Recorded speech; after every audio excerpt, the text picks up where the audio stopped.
sur la page Connectée au succès. Je suis Viviane Sinan pour vous servir, coach, formatrice et conférencière en leadership certifiée John Maxwell. Et aujourd'hui, dans le cadre de nos rendez-vous des mamans leaders, je vais recevoir une maman leader, maman Mariam Koulibaly, qui aura le temps de se présenter à vous. Vous aurez l'occasion d'en savoir davantage sur elle. Donc, je m'en vais appeler maintenant maman Mariam Koulibaly pour me rejoindre, pour que nous commencions notre échange de ce jour. Bonjour, maman Mariam. Bonjour, maman Viviane. Comment ça va?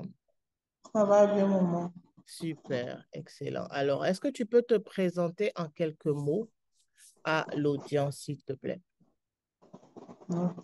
Je suis Mariam Siloué Koulibaly, mère de deux enfants, attachée de direction, fonctionnaire et entrepreneur. Je fais dans la vente de produits alimentaires en ligne. Voilà. Excellent. Donc, Mariam Siloué, épouse Koulibaly, c'est bien ça? C'est ça. Et maman de deux enfants et attachée de direction et également entrepreneur dans le secteur agroalimentaire, dans l'alimentaire. OK? Excellent. Donc, pour toi, être une maman leader, qu'est-ce que ça signifie? Pour moi, être une maman leader, c'est être capable de s'occuper de ses enfants, Mhm. de les écouter, les accompagner, de les soutenir dans toutes les étapes de leur vie. Excellent. Donc, pour toi, être une maman leader, c'est être capable de s'occuper de ses enfants, les soutenir, les accompagner dans toutes les étapes de leur vie. Donc, pour pouvoir le faire, quelles sont les valeurs sur lesquelles tu peux t'appuyer? Quelles sont les valeurs qui sont importantes pour toi pour être une maman leader pour tes enfants? Bon, selon moi, mes valeurs essentielles, il faut d'abord être soi-même objectif et puis persévérante, Mhm.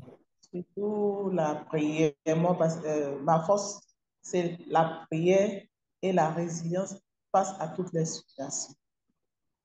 Donc, j'ai entendu objectivité, Hmm. persévérance, prière et puis résilience. Est-ce que tu peux élaborer un peu plus, nous donner plus d'éléments sur chacune de ces valeurs-là, l'objectivité, la persévérance, la prière, la foi donc, et puis la résilience? Pourquoi c'est important pour toi? C'est important pour moi parce que je me dis que quand on vit sans objectif, c'est comme si on se laissait emporter par le vent, sans savoir où l'on va, sans même, souvent même tu oublies même d'où tu viens et puis tu te laisses emporter. Pourtant, quand tu arrives à te fixer des objectifs Mhm, et tu restes focus sur ces objectifs, vraiment ça t'aide à ne pas t'éparpiller et puis à être concis dans ta lancée. super. Et parle-nous alors de la persévérance. Mhm, La persévérance. La persévérance parce que, comme nous le disent les livres saints, c'est au bout de la difficulté que se trouve la facilité. Donc, pour pouvoir réussir à accéder au bonheur, il faut certainement un minimum de souffrance quelque part. Et pour le faire, il faut vraiment être persévérant parce que si tu te décourages facilement, tu ne pourras pas atteindre le bonheur, tu ne pourras jamais profiter de la réussite, du bonheur. mhm, Même quand on va à l'école, il y a des moments où c'est difficile. C'est difficile dans la mesure où tu dois te réveiller tôt pour aller à l'école. mhm, Pendant que certains de tes amis qui ne vont pas à l'école jouent, toi, tu es assis en classe, tu dois étudier, tu dois copier les leçons. mhm. Mais quand tu es admis à un concours, bien, tu réussis un examen, tu es content, il y a, vraiment tu es satisfait. Mhm. Voilà. Ouais, excellent. Parle-nous maintenant de la foi. Tu as dit que La la foi, prière avait une place importante pour toi. oui. La foi, parce que je me dis que, comme le disent les philosophes, c'est la foi qui nous diffère des animaux. Mhm, Et, et pour moi, il est très important de croire en un être suprême. Vraiment, selon moi, ça s'impose à tout être humain. On mhm, peut ne pas avoir tous les mêmes croyances, mhm, mais on sait quelque part qu'il y a un être au-dessus de nous qui est plus fort, qui domine, qui nous domine tous. mhm, mhm. Voilà. Et la dernière valeur que tu as citée, c'était la résilience. Oui. La résilience parce que bon, le thème résilience, je le- j'aime plus sa signification comme accepter.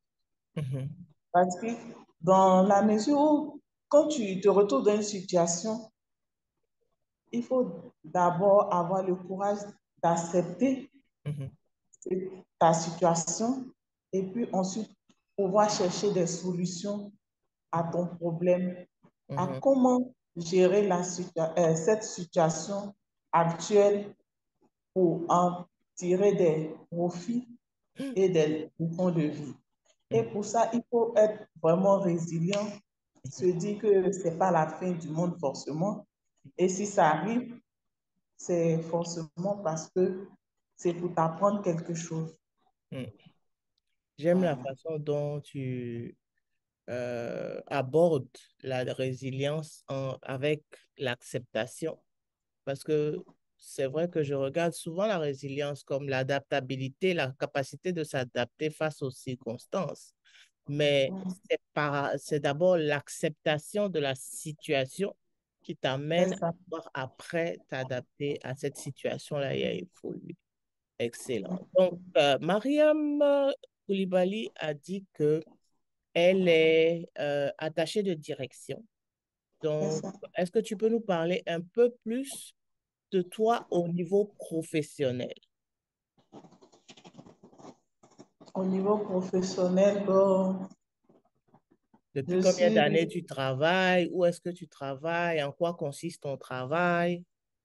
d'accord. Mhm, Je travaille depuis, on m'a dit, je travaille depuis 2014. mhm, J'ai commencé d'abord comme secrétaire de direction mhm, avant de passer le concours professionnel pour être aujourd'hui attaché de direction. J'ai commencé d'abord dans une entreprise privée.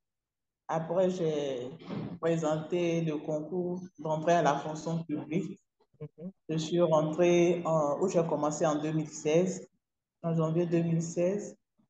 En janvier 2016, j'ai exercé au ministère de la Santé. Je vais dire le nom de la direction. mhm, Voilà. Et puis, depuis février 2019, je suis au Conseil d'État. mhm, Bon, un démembrement de la Cour suprême qui n'existe plus aujourd'hui.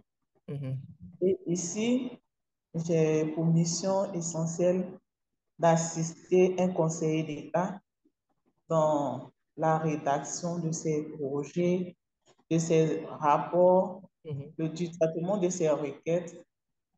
Voilà, les différentes requêtes qui sont soumises au conseil qu'on leur attribue. mhm, Je l'assiste dans la rédaction des rapports, des décisions, mhm, bon, en tout cas à toutes les étapes. À côté de ça aussi, je participe à des ateliers de formation.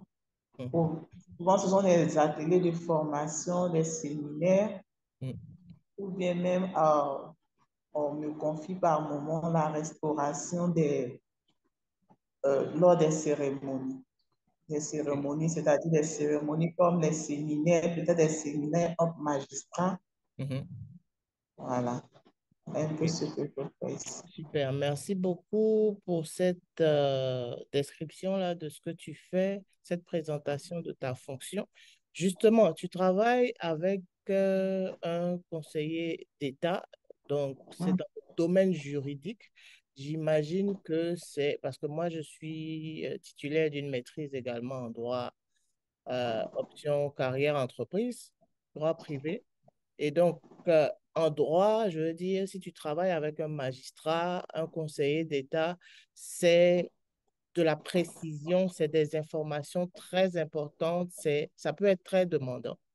Et en plus de ça, tu es entrepreneur, ça veut dire que tu fais dans l'alimentaire.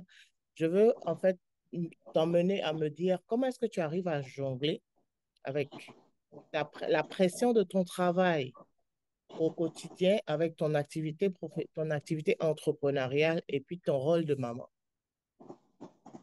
Bon, c'est pas toujours facile, mais grâce à Dieu, j'arrive à jongler.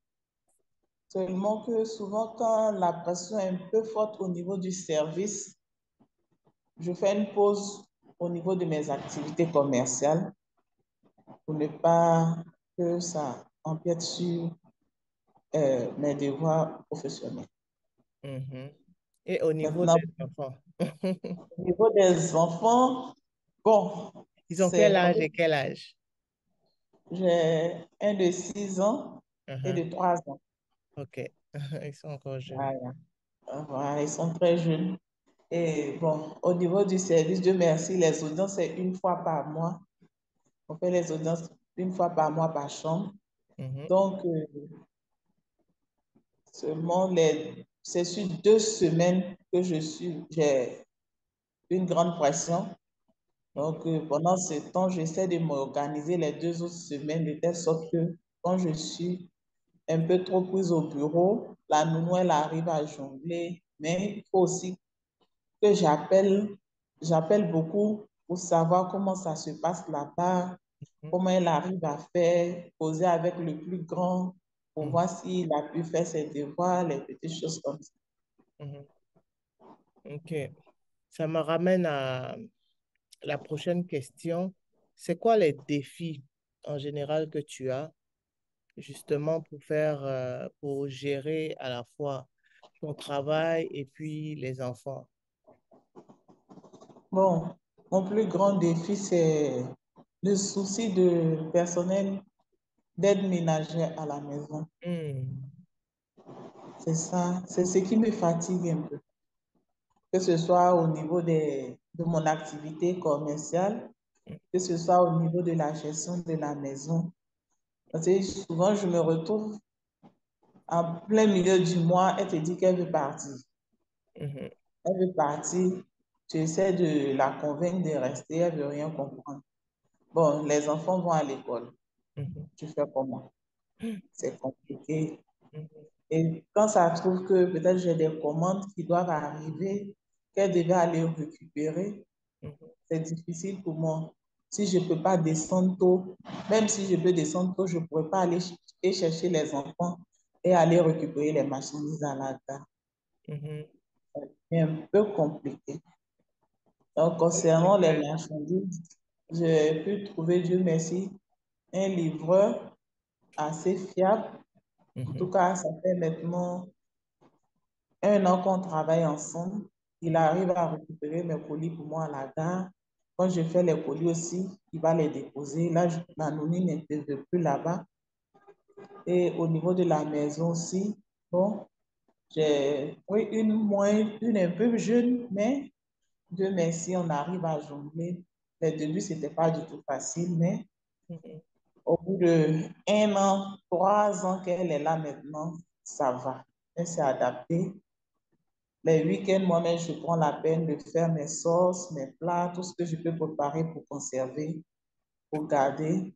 Elle n'a qu'à aller déposer les enfants à l'école, les apprêter, aller les chercher. Et en clair, tu as mis en place une certaine organisation qui fait que les rôles sont partagés, donc les C'est choses ça. sont compartimentées. OK. Hmm. Est-ce que ton entreprise, pour l'instant, tu la gères seule ou est-ce que tu as du personnel? Pour le moment, je la gère seule. OK. Et est-ce que tu peux nous dire un peu plus sur cette entreprise dans l'alimentaire? Comment est-ce que l'idée est née? Et puis comment ça grandit? Comment ça évolue? Bon, l'idée est partie des, on va dire, plus. étant une nordiste, Mhm, quand je suis arrivée à la fonction publique, c'était par moment les gens qui me sollicitaient, ah, chez vous, vous avez de très bons produits, est-ce que mhm, tu peux m'aider à en avoir? Bon, je mhm, faisais venir pour les collègues et puis mhm. après, bon, je me suis dit, mais pourquoi ne pas en faire Une une petite activité. activité qui allait me rapporter un peu plus? Mhm, Et bon, au fur et à mesure, j'ai commencé d'abord avec le miel. mhm, C'était le miel.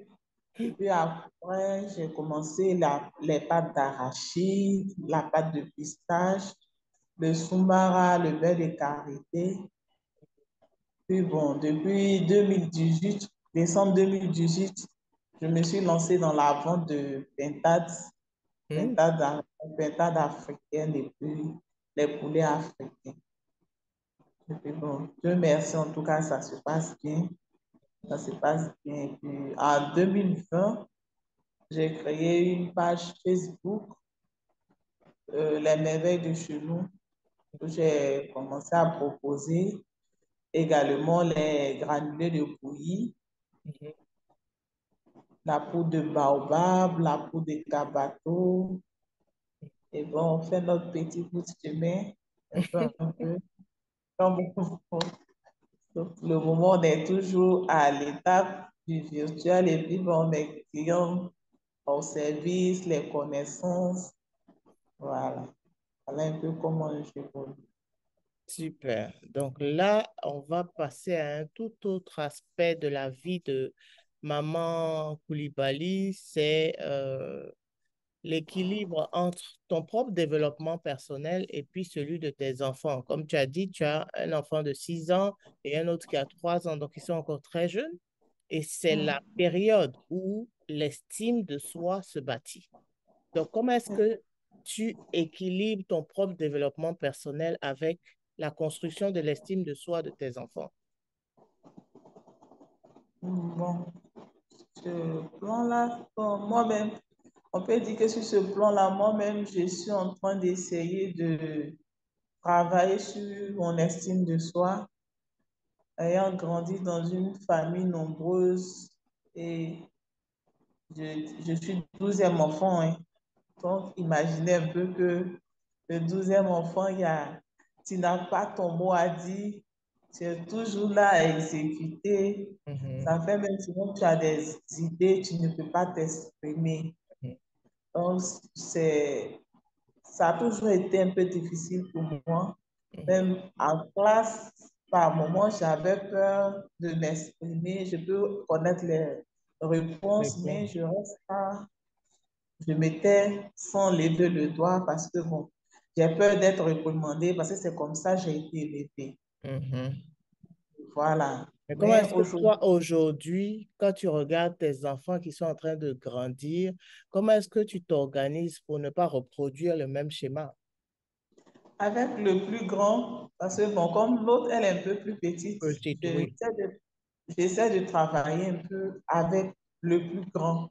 Mhm, Voilà. Je lui apprends qu'il faut, qu'il a le droit d'exprimer, de mhm, s'exprimer, d'exprimer ses mécontentements, mhm, ses joies, tout ce qu'il ressent.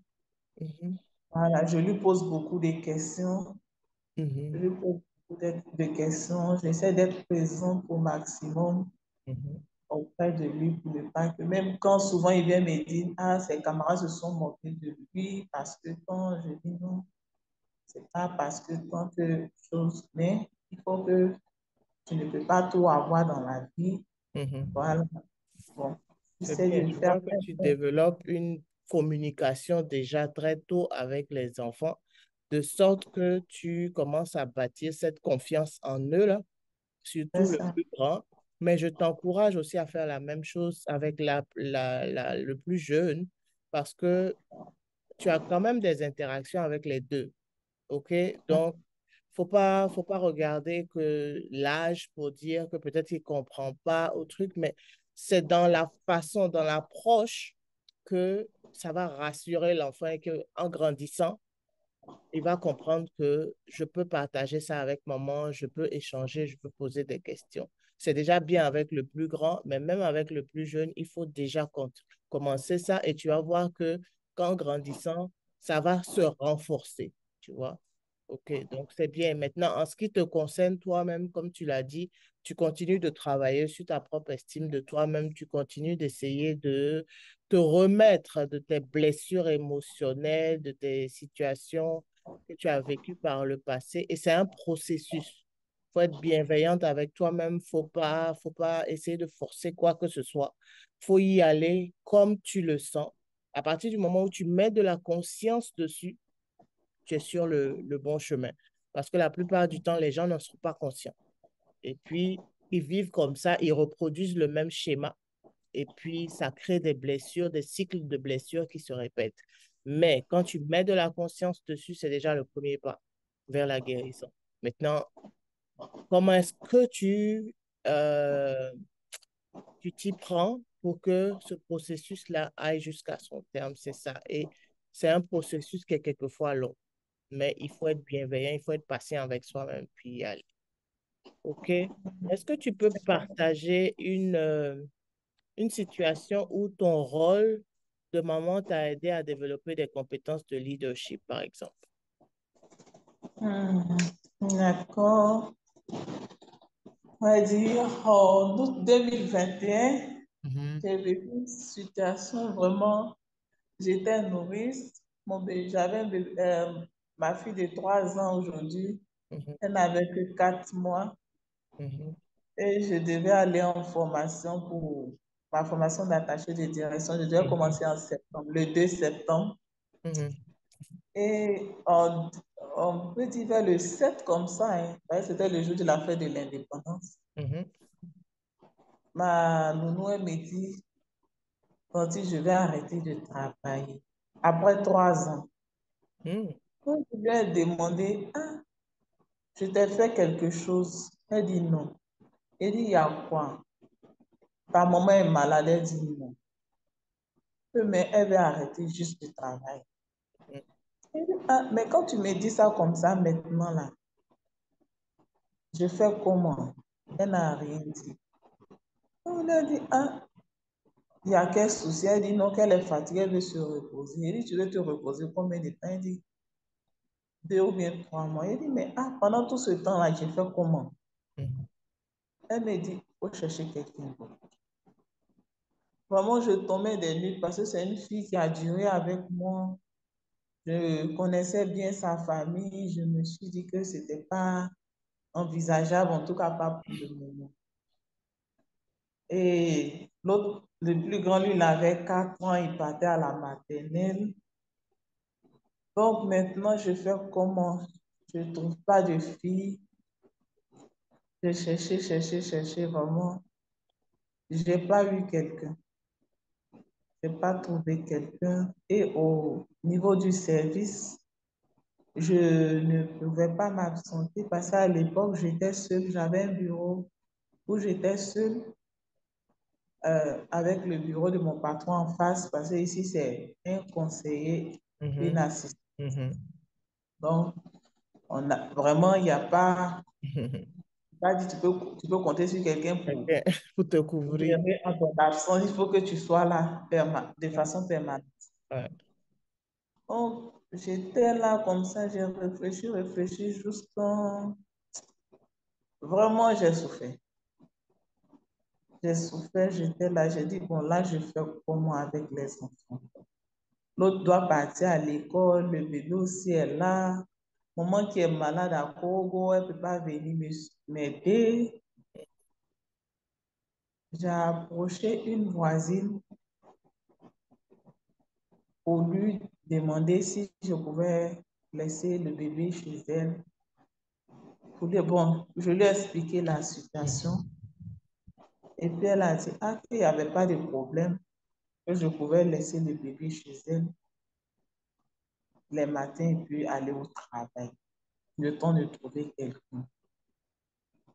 Et donc, pour pouvoir réussir tout cela, il fallait réaménager mon programme, mhm, le réveil, faire le ménage, m'occuper des 2 enfants, tout ça avant de sortir. mhm. Donc, j'ai pas eu d'autre choix que de m'adapter. Au début, c'était pas difficile, c'était pas du tout facile parce qu'il fallait te réveiller à 4 heures, apprêter les biberons de l'enfant, tout ça, laver bébé, apprêter celui qui va à l'école avant d'aller les déposer parce que Dieu merci aussi, la voisine en question, elle avait ses enfants qui partaient dans la même école que mon fils. Mhm. Donc, je les déposais là-bas et puis ils partaient ensemble. Mhm. Puis bon, comme j'avais encore mes heures d'allaitement, à partir de 15 heures, je pouvais descendre. Donc, Mhm. quand je descends à 15 heures, je vais les récupérer. Le plus grand, lui, descend à 16 heures, je vais le chercher. Je viens à la maison, je récupère le bébé. Et puis bon, on essaie de faire notre truc. Le soir, le lendemain, on recommence. On Mhm. a fait tout le mois d'août 2021 comme ça, jusqu'au 10 septembre où j'ai eu une nouvelle fille. Ouais. Donc, ça fait que je n'ai pas vite commencé ma formation.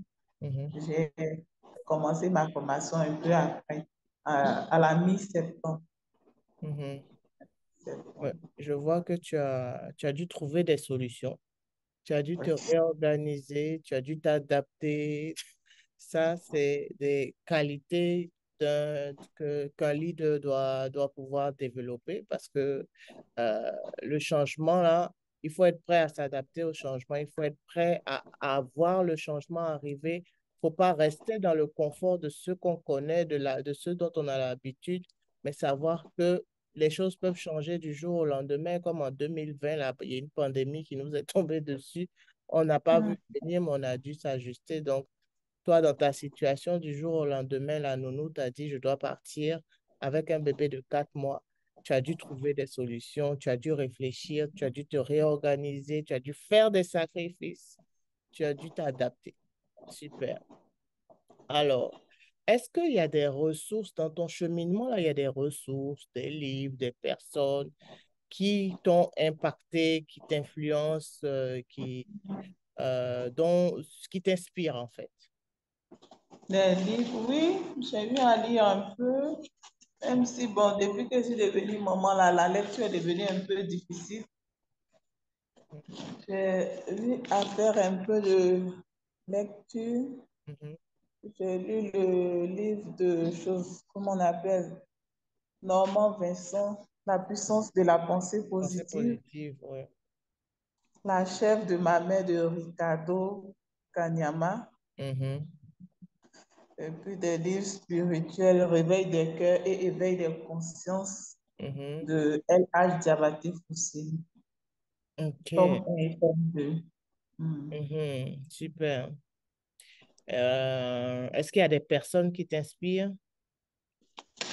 Les personnes qui m'inspirent, oui. Est-ce qu'il y a Je, des personnes que tu suis particulièrement ou bien, je sais pas. oui, je suis les conseils de la coach Mada Sangari. Mhm. Mhm. Je la Oui. suis beaucoup. Hmm. Mhm. Je la suis Super. beaucoup. J'ai eu à participer même à des séminaires qu'elle avait, des ateliers qu'elle a Mhm. organisés. Mhm. Excellent. Alors, Et si puis tu aussi, devais donner des... Ah, tu es en train de donner quelqu'un d'autre? Une autre oui, personne oui, LH Diabaté Foussé. Mais ça, c'est beaucoup plus spirituelle? sur, voilà, c'est beaucoup plus spirituel. Mhm. Super. Ouais, parce que la foi, c'est important pour toi. Donc, tu, euh, tu mets beaucoup l'accent sur les questions spirituelles. Tu prends beaucoup de temps pour te connecter à tout ce qui porte sur la spiritualité. Oui. Si tu devais donner des conseils à des mamans qui veulent développer leur leadership, mais qui veulent aussi être des modèles pour leurs enfants, qui veulent être de bonnes mamans, c'est quoi les conseils que tu donnerais à ces femmes-là? À ces femmes, je dirais d'abord d'avoir de bonnes moralités. Mhm. Parce que, comme nos parents nous l'ont toujours dit, tout ce que tu fais te suit. Le comportement de jeunesse te suit jusqu'à ton âge Mhm. adulte. C'est d'abord un. Et puis aussi de se donner les moyens de ne pas décourager, de croire en soi. Mhm, Parce que quand tu sais capable de... Tu peux faire beaucoup de choses, mais quand toi-même tu n'as pas confiance en toi, c'est difficile. C'est difficile que les autres aient confiance en toi.